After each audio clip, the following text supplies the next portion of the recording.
माननीय सदस्यगण, मैं भारतीय अंतरिक्ष अनुसंधान संगठन को भारतीय अंतरिक्ष यात्री श्री शुभांशु शुक्ला के अंतर्राष्ट्रीय स्पेस स्टेशन के पहले सफल मिशन के लिए सदन की ओर से हार्दिक शुभकामनाएं देता हूं। माननीय सदस्यगण, इस विषय पर माननीय सदस्यों की भावनाओं के अनुरूप इस सत्र में इस विषय पर व्यापक चर्चा भी होगी। प्रश्नकाल। प्रश्न संख्या 1 Shri Pradeep Purohit. Shri Pradeep Purohit, question number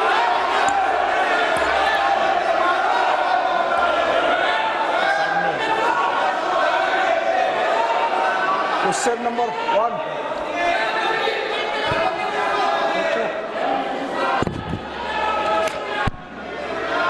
question number 1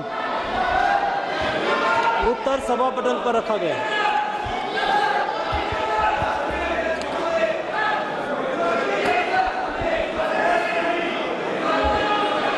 मैं माननीय सदस्यगण, प्लीज अखिलेश जी इनको बिठाइए प्लीज। एक मिनट बैठिए प्लीज, सुनिए, बैठिए मणिकम जी, बैठिए। माननीय सदस्यगण, ये प्रश्नकाल है और मेरा आग्रह आपसे निवेदन है कि हमें संसदीय परंपराओं को उच्च कोटि बनाने का प्रयास करना चाहिए और प्लीज और ये मिथक तोड़ना चाहिए कि सदन के प्रथम दिन सदन के अंदर व्यवधान पैदा होगा। हमारे प्रयास होना चाहिए कि हम देश की जनता की भावनाओं के अनुरूप, उनकी इच्छाओं के अनुरूप यहाँ सदन में उनकी आकांक्षा रखें, उनकी भावनाओं को अभिव्यक्त करें और महत्वपूर्ण विषय जो देश में घटना घटी है उन पर व्यापक चर्चा और संवाद हो। इस मिथक को तोड़ना ही चाहिए। मेरा आग्रह आपसे, सदन को आप प्रश्नकाल के बाद प्रश्नकाल जो भी विषय होता है प्रश्नकाल के होते हैं, आप नोटिस दीजिए। ये अखिलेश जी, आप सभी सदस्यों उधर तख्तियां लेके नहीं आए। नो, मैं आपको प्रश्नकाल के बाद सब विषयों पर चर्चा करूंगा। प्लीज बैठिए। नो, ये तरीका उचित नहीं है। सदन के पहले दिन सदन चले, अच्छी चर्चा हो, व्यापक चर्चा हो।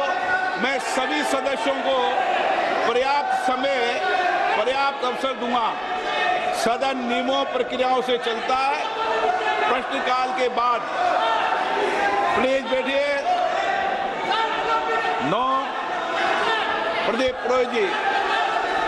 मैं क्वेश्चन नंबर 1 पे जो माननीय मंत्री जी ने जो उत्तर दिए हैं, मैं उनको धन्यवाद देता हूं। व्यापक मात्रा में उनका उत्तर हमको भेजे हैं।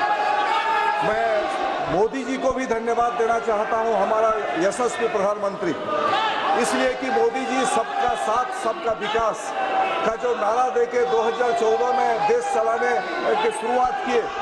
कहीं भी कोई स्टेट में कोई भी सरकार हो, कोई भी गवर्नमेंट हो, उसका कोई मतलब मोदी जी नहीं रखते हैं। कोई भी 2014 से 2019 तक उड़ीसा में बिजू जनता दल का सरकार था, फिर भी केंद्र सरकार, मोदी जी का सरकार पर्याप्त अर्थ उड़ीसा को दिया था। और इसी बारे में क्वेश्चन नंबर 1 के संदर्भ बारे में मैं ये माननीय मंत्री जी से पूरक प्रश्न ये पूछना चाहता हूँ।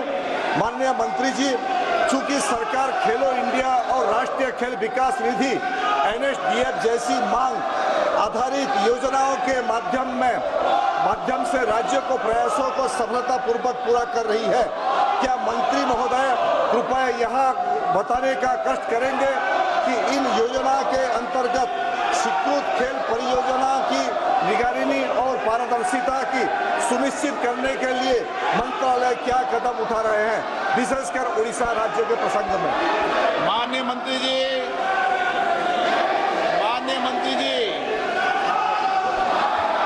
For more such videos, subscribe to the NewsX YouTube channel, hit the bell icon.